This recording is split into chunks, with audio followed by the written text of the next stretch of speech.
Super prime ટાઈમમાં બીજો મુદ્દો છે રાજ્યના લોકોની ચિંતા કરીએ ખેડૂતોની ચિંતા ક્યારે આવશે ધોધમાર વરસાદ।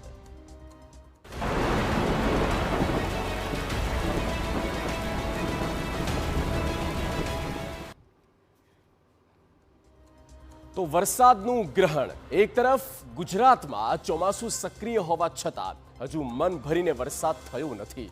રાજ્યના અનેક જિલ્લાઓમાં ખેડૂતો સહિત સામાન્ય લોકોની નજર આકાશ પર ટકેલી છે। આ વચ્ચે હવામાન વિભાગે આગામી 7 દિવસના વરસાદનું અનુમાન જાહેર કર્યું છે અને બીજી તરફ હવામાન નિષ્ણાંત અંબાલાલ પટેલે 22 જુલાઈ બાદ રાજ્યમાં વરસાદના બીજા રાઉન્ડની આગાહી કરી। સવાલ એ છે કે મેઘરાજા ક્યારે ગુજરાત પર મહેર વરસાવશે, જોઈએ।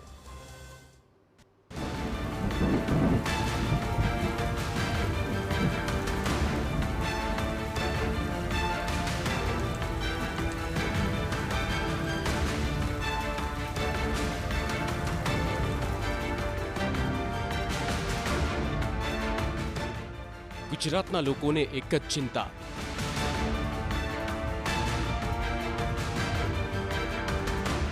ક્યારે મન ભરીને વરસશે વરસાદ।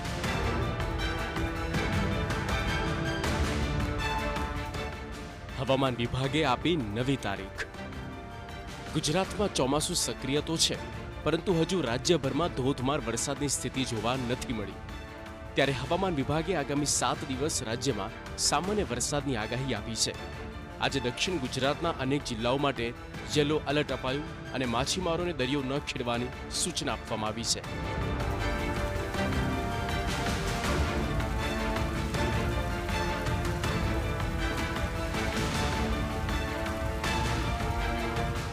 હવામાન વિભાગના અનુમાન મુજબ આગામી 7 દિવસ ગુજરાતમાં સામાન્ય વરસાદનો માહોલ યથાવત રહેશે। આજે દક્ષિણ ગુજરાતના સુરત, નવસારી, વલસાડ, ડાંગ, તાપી અને દમણ જિલ્લામાં ભારે વરસાદની આગાહી સાથે યલો એલર્ટ જાહેર કરવામાં આવ્યું। અમદાવાદ શહેરમાં હળવાથી મધ્યમ વરસાદ પડી શકે તેવી શક્યતા છે। દરિયાકાંઠાના વિસ્તારોમાં પવનનું જોર વધવાની સંભાવનાને ધ્યાનમાં રાખીને માછીમારોને દરિયો ન ખેડવાની સૂચના અપાઈ। રાજ્યમાં અત્યાર સુધી સરેરાશ કરતાં 32% ઓછો વરસાદ નોંધાતા ખેડૂતો સહિત સૌની નજર હવે आगामी वरसादी राउंड पर टकेरी है। आने वाले 7 दिनों के लिए हम गुजरात स्टेट की बात करेंगे तो गुजरात स्टेट के सारे डिस्ट्रिक्ट कवर हैं, जिसमें लाइट टू मॉडरेट रेन का पूर्वानुमान है। और वार्निंग की बात करेंगे तो आज के लिए हैवी रेनफॉल की वार्निंग है। जो डिस्ट्रिक्ट है जहां पर हैवी रेनफॉल की वार्निंग है वो डिस्ट्रिक्ट है सूरत, नवसारी, वलसाड़, दमन, दादरा नगर हवेली और तापी और डांग डिस्ट्रिक्ट शामिल है, जिसमें हैवी रेनफॉल की वार्निंग और साथ में येलो अलर्ट है आज के लिए। 22 जुलाई बाद राज्यમાં વરસાદનો બીજો રાઉન્ડ।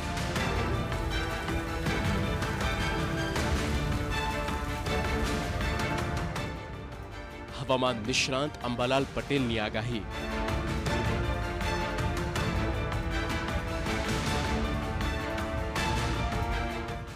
सत्यावीस થી 30 जुलाई वच्चे वरसादनी संभावना। हवामान निष्णांत अंबालाल पटेले राज्यમાં आगामी દિવસોના વરસાદ અંગે મોટી આગાહી આપી। તેમના જણાવ્યા મુજબ 20 જુલાઈ સુધી રાજ્યના વિવિધ વિસ્તારોમાં છૂટો છવાયો વરસાદ પડી શકે। જો કે 22 જુલાઈ બાદ વરસાદનું જોર ફરી વધવાની સંભાવના છે। 27 થી 30 જુલાઈ દરમિયાન રાજ્યના અનેક વિસ્તારોમાં ભારે વરસાદ પડી શકે। ખાસ તો દક્ષિણ ગુજરાતમાં ભારેથી અતિ ભારે વરસાદની શક્યતા વ્યક્ત કરવામાં આવી, જ્યારે અન્ય વિસ્તારોમાં ભારે પવન સાથે વરસાદી ઝાપટા પડી શકે। કે આ વખતે એમજીઓની સ્થિતિ પેસિફિક મહાસાગરમાં નબળી થતાં બંગાળ ઉપસાગર સક્રિય થવાની શક્યતા છે। હમણાં બંગાળ ઉપસાગર સક્રિય થશે, તારીખ 24 બાદ પણ બંગાળ ઉપસાગર સક્રિય થવાની શક્યતા છે, જેના લીધે તારીખ 22 થી 30 જુલાઈમાં રાજ્યના ભાગમાં સારો વરસાદ થવાની શક્યતા છે। તારીખ 22 થી 30માં લગભગ મધ્ય ગુજરાતના ભાગોમાં ક્યાંક ભારે વરસાદ થવાની શક્યતા છે। લગભગ એક્યુમ્યુલેટર વરસાદ 4 ઇંચ કે તેથી વધુ વરસાદ થવાની શક્યતા છે।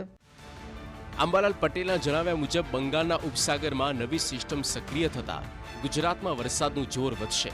24 જુલાઈ બાદ વધુ એક સિસ્ટમ બનવાની સંભાવના વ્યક્ત કરવામાં આવી, જેના કારણે મધ્ય ગુજરાત, ઉત્તર ગુજરાત અને દક્ષિણ ગુજરાતમાં સારો વરસાદ થઈ શકે છે।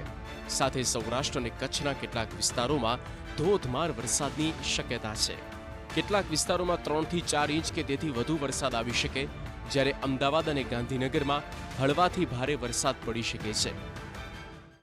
અને તારીખ 27 થી 30માં દક્ષિણ ગુજરાતના ભાગોમાં ભારે વરસાદ થવાની શક્યતા છે.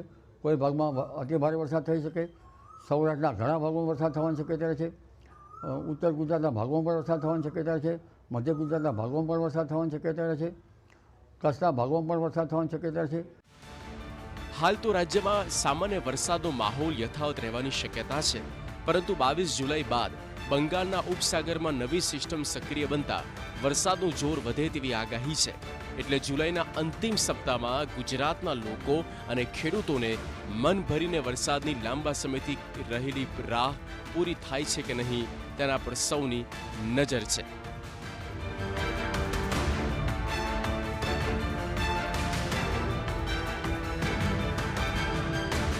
Bureau report, TV9.